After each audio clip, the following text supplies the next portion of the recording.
Salah satu media yang kita dapat berdakwah di situ dan dapat diakses atau ditangkap oleh sekian banyak mad'u atau objek dakwah adalah grup, ya. Baik grup WA ataupun grup Telegram dan sebagainya, ya. Grup-grup ini harus menjadi salah satu sarana dakwah kita.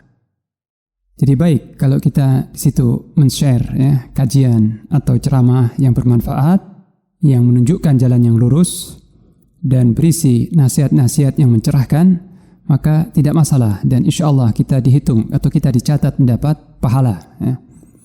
Adapun jika ada sebagian anggota grup yang protes, ya, karena di situ ada anggota yang non-muslim, maka tidak perlu menghalangi niat kita dan usaha kita untuk berdakwah di grup tersebut.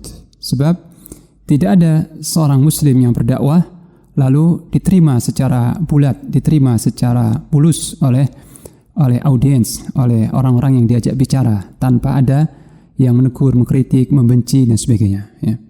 Jadi ini tabiat dakwah, ya, salah satu sunnatullah, bahwa siapa yang berdakwah meskipun yang diserukan itu baik, benar dan bagus, logis, niscaya ada saja orang-orang yang hatinya sempit dan jiwanya terbutakan dari kebenaran, menolaknya dengan kasar atau dengan keras dan sebagainya.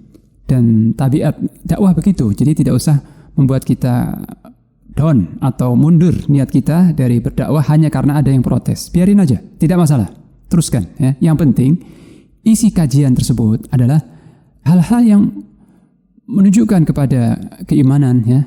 Jadi berisi tentang seruan kepada keimanan dan bukti-bukti kebenaran Islam. Jadi isi kajian itu bersifat argumentatif, ya.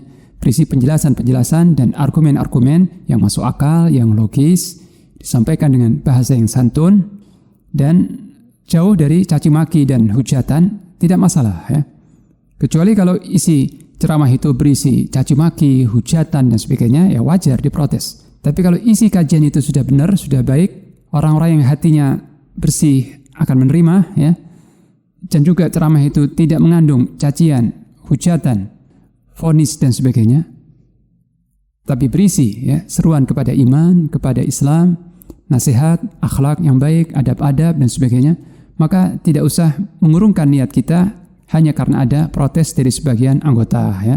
Teruskan saja sambil tetap memohon pertolongan kepada Allah. Mungkin dari 20 anggota tersebut 1-2 orang protes, ya. Tapi yang lain insya Allah mendapat manfaat. Ini nasihat Luqman, ya, kepada anaknya, ya. Sebagaimana diabadikan Allah dalam surah Luqman ayat yang ke-17, wahai ananda, dirikanlah salat, serulah kepada yang ma'ruf, perintahkanlah yang ma'ruf, ini yang baik, dan cegahlah dari kemungkaran, dan bersabarlah atas apa yang menimpamu. Jadi seorang yang amar ma'ruf nahi mungkar wajib bersabar, karena ada hal-hal yang pasti membuat dia tidak nyaman, ya. Tapi hendaknya dia bersabar dan meneruskan dakwahnya tersebut, ya. Demikian, wallahu a'lam bissawab.